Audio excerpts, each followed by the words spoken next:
Informasi lain, Saudara, Lembaga Survei Indonesia (LSI) merilis survei elektabilitas calon presiden jelang Pilpres 2024 dalam simulasi 3 nama.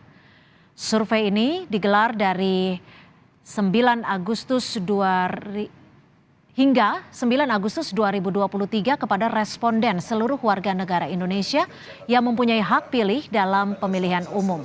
Ada 1.220 responden yang terpilih secara random untuk menjawab tentang pilihan jika Pilpres 2024 digelar dengan simulasi 3 nama: Ganjar Pranowo, Prabowo Subianto, dan Anies Baswedan.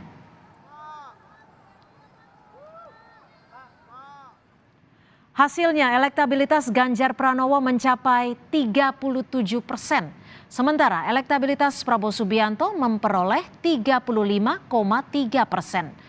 Sementara elektabilitas Anies Baswedan memperoleh 22,2%.